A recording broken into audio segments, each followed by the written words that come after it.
Happy birthday, Pisces. Welcome to Pure Tarot. I'm doing a reading called Vectors of Beauty. I'm focused on looking at where beauty lies in your life, where it's actually entering your life, and how you are creating beauty out in the world, out in the cosmos. So let's look at that. The spread is 5 cards to evoke the shape of the, the orbit of Venus around the sun. So the 5-pointed star. Cards are upright, purposely. So let's just look at this for you, Pisces.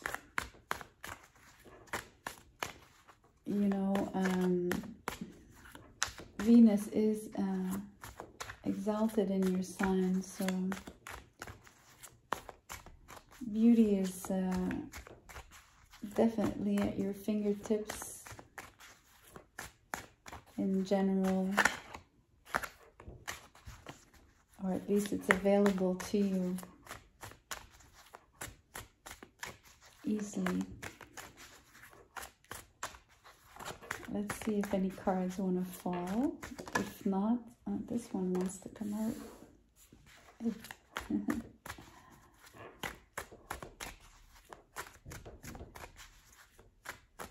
Please be patient. I would like the cards to come out. If really they don't, then I will pull, but let's not force anything.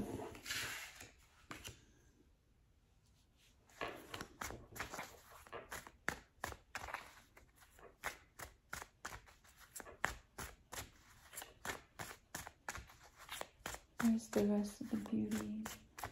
Show me.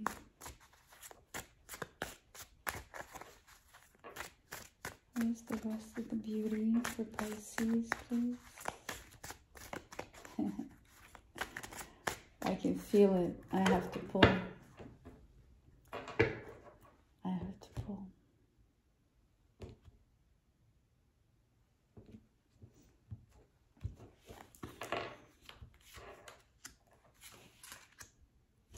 Wow, I'm glad I did. You're gonna see why. It's amazing.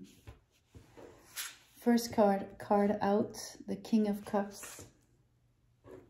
Then we have the Page of Wands, the 8 of Pentacles, the Emperor, and the Queen of Cups. It's absolutely amazing. King and Queen of Cups. Very, very beautiful energy. This is a beautiful, your element, right? The water element being emphasized, of course, by the presence of the sun now, but mostly Jupiter and Neptune in your sign. It's almost like saying we have Jupiter and Neptune on the table. I almost want to say the sun here is the emperor.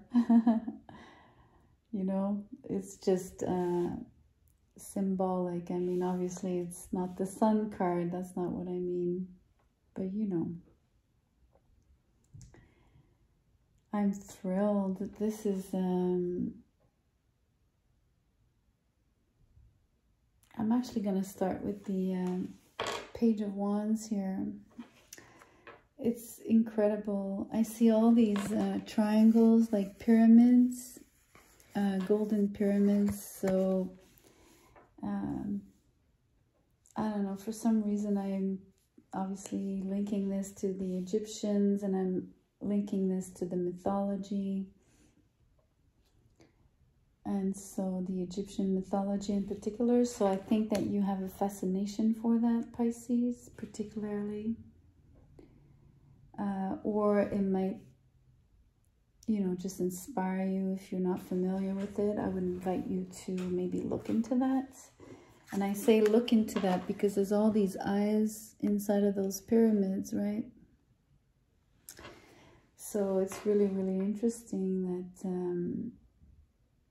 so many eyes are on you. no pun intended, although it's quite literal here, being drawn on the clothing. There's you know, the fact that they are triangles, right? So I'm really focusing on the tip, the point, the summit. So there's something to be said about reaching a pinnacle, and I don't mean that in a facetious way, right? Like just more like there's a culmination, or there's a summit to be reached. If you're still climbing on the sides of the pyramid, then there's still something that you are aiming, like, that is higher. So higher being, it could be spiritually, it could be, you know, out in the world in terms of achievements, career, goals, even your money.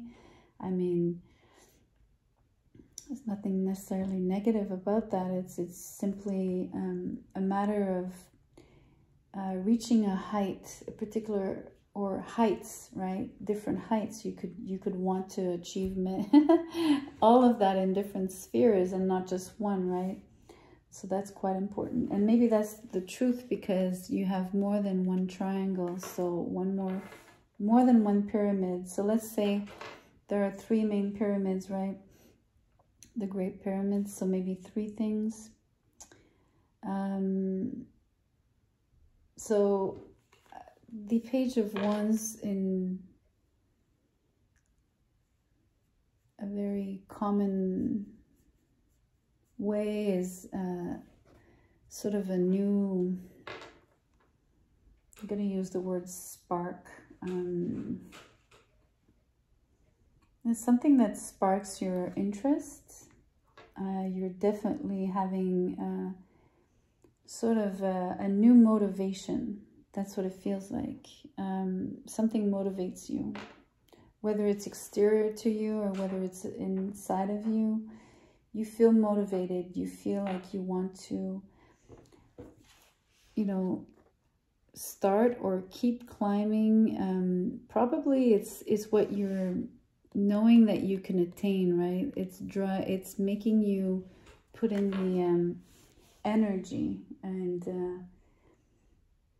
it's really, because it's not pentacles, it's not about effort. This is about the energy and the drive and the passion, like literally what really sparks your curiosity, what stimulates you, and not just what you're not even focused on the results. You're focused on the feeling of it, right? This sort of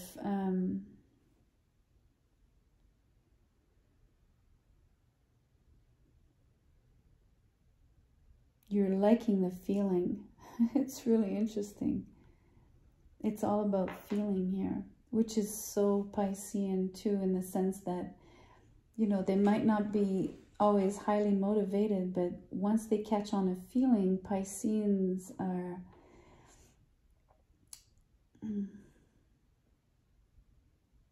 it sort of takes up their whole heart space, right? Their whole existence, kind of thing. It doesn't mean that you're consumed by it, but it does mean that it sort of fills you, right? Completely. Meaning you're like submerged, and there's like all this water here with the King and the Queen of Cups. So I mean, there's definitely something that is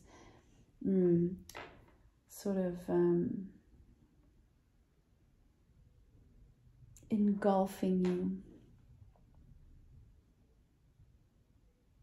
It's like it's really filling you. It's also what I want to say, like it's really I have the word full. It's full. It's beautiful. you know, and I just said the word full and I wasn't even looking at this card. This is what it feels like. You're full. It's like a full moon. It's like that pinnacle, right? It's like reaching something that is at the fullest, right? It's reaching a particular, like I said, height. And once you hit that place, right, or like it's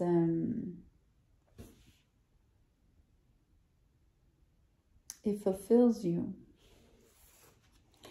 And it feels like work. I did mention that, obviously. This is the card of, you know, putting in the work and realizing or doing good work, right? You're skilled at what you do. You're very proficient. So maybe you're applying this sort of drive and energy and enthusiasm and motivation towards a particular work, like it feels like a work endeavor.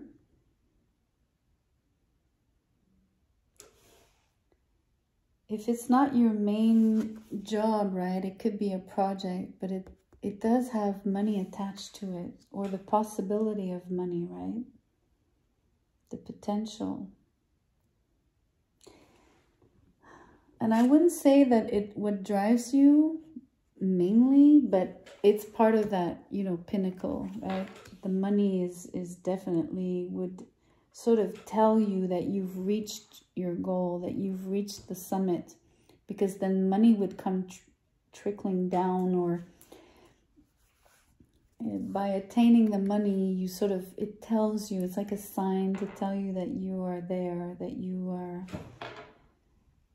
you've reached the height that you were going towards. You know, this is also emphasized by the Emperor in terms of reaching a particular status, right? Reaching a particular milestone sort of feeling. For you, right? It's personal to you. You don't, it doesn't mean you're going to become an emperor, like a CEO tomorrow. That's not the point. The point is simply to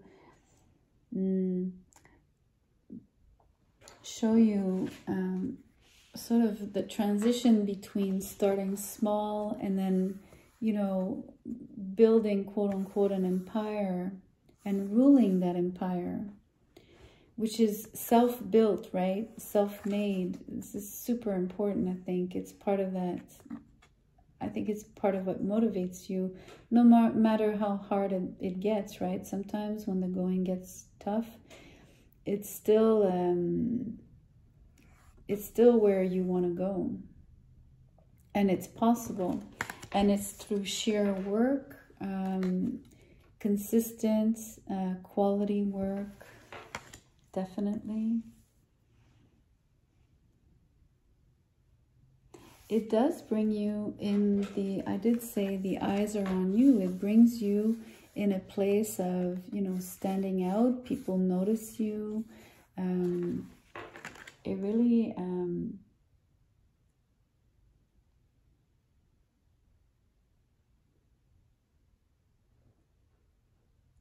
I just heard the word, like the favorite. You're the favorite.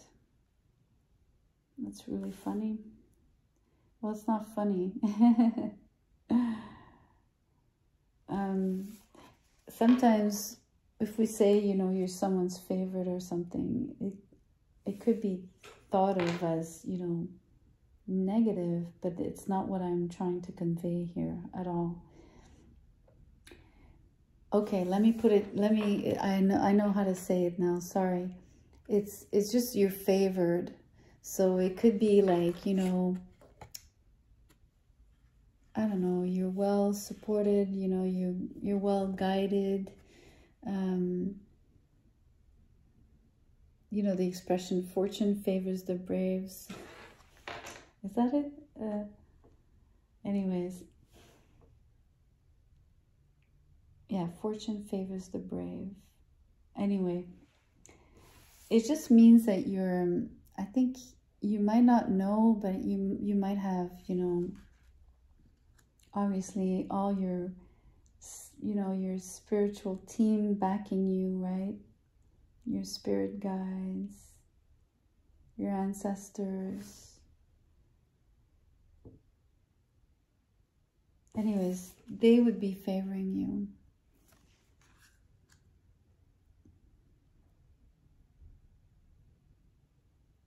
It's interesting.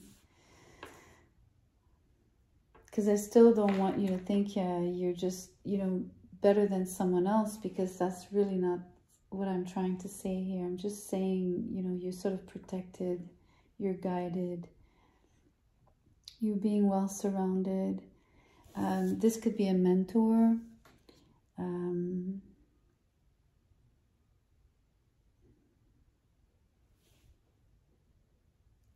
Anyways, you get my point. And then we have the Queen of Cups. So, I don't know. Queen and King. Pick who you want to be, the Queen or the King, but you're one of the two. That's for sure. I'm going to let you pick. There's no need for me to point out which one is you.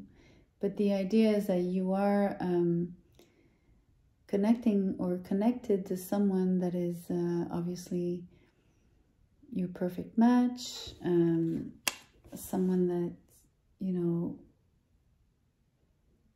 you'd have amazing affinities with, especially emotional affinities, right? The kind of instant connection, and like, you know, you don't need to speak too many words and the person already knows how you feel. They kind of anticipate, you know, what you need, that kind of energy, right? That's a beautiful, beautiful couple. Really beautiful.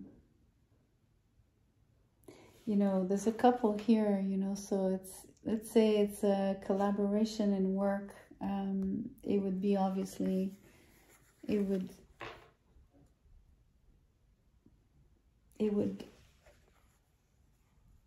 how do you say, it would,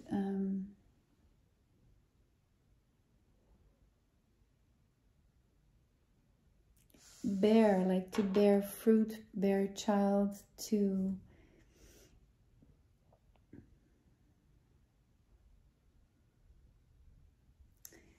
it's a co-creative energy, definitely. Most definitely. Co-creative. It's really, really powerful. I mean, you know what I like? There's sort of a difference between the two here. The Queen is blue, right? And she's fully dressed. Although she has a décolleté, she's fully dressed. The King is more on the orange sort of palette. And his chest and upper body, torso is bare. It's really interesting. There's a contrast. I like that. There's sort of, how can I explain this to you?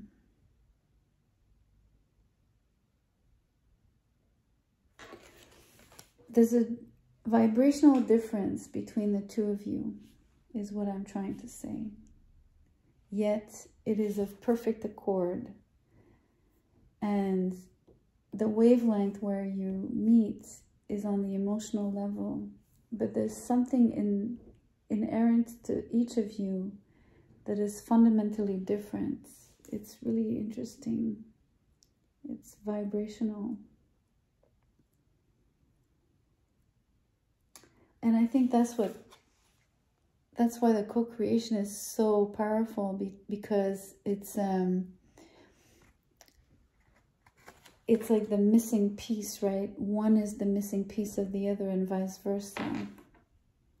Because each have, you know, their own skill sets, whatever, like their own declinations of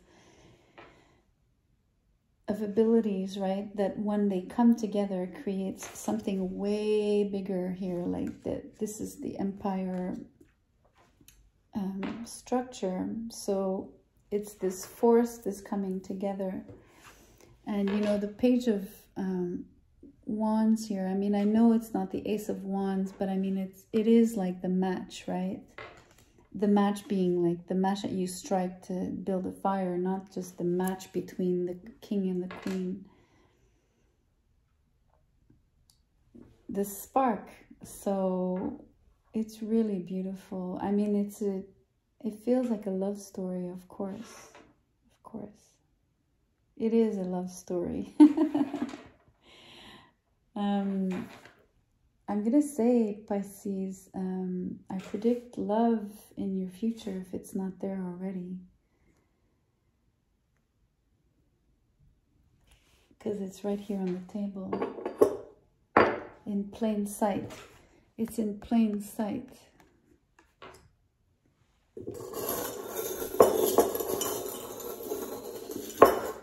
Let's get some charms. Wow, that's really interesting. We have the masks of Commedia dell'arte. So I don't take this as someone wearing a mask. This is only the, you know, the way Dante was describing it, right? It's the fact that sometimes we laugh, sometimes we cry. You know, that life is composed of all of these facets. And this could be, it's interesting because I mentioned, you know, the vibrational difference between the two here. And I'm not saying that one embodies being sad while the other one embodies being happy. I think both individuals here possess, obviously, these ups and downs because we all do. And so, but it shows me the two heads is like this interplay, right? The hot and cold, the yin and the yang, all of those dual energies. And look at this, we have the scale. So, you know, this is all being balanced. This is all divine justice. This equilibrium is absolutely, you know, look, the scale is being, you know, it's perfectly balanced here. You know, it's not being depicted as one side is heavier than the other. So this is exactly what I'm saying, that, you know, this equilibrium between the two of you.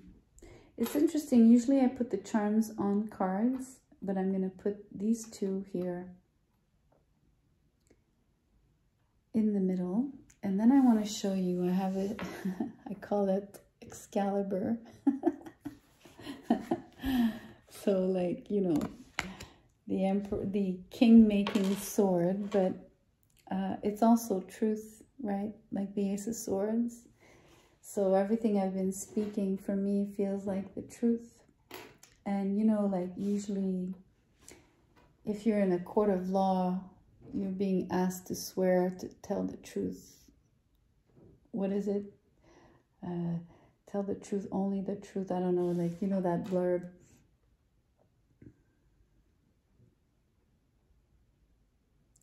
So for me, this is truth. It's not severance. Again, if you wish to choose, if you choose and if you wish to interpret it that way, by all means, this is you do what you want, right? But this is not what I'm sensing, and it's not what I'm communicating to you at all. So for me, this is a very powerful omen of, you know, the kind of will it takes, the kind of power it takes to wield this sword as well, which probably only an emperor would possess, or a king, definitely, and there's a king here. So, but it's literally truth.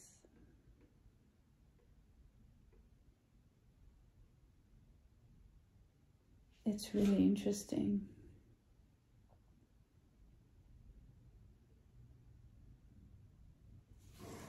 Really, really interesting.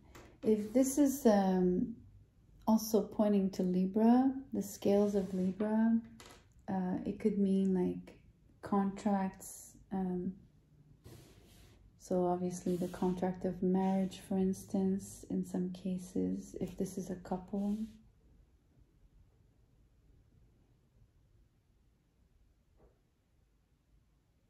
This is really, really beautiful. The sword for me makes it really, really powerful, especially because the Emperor is here.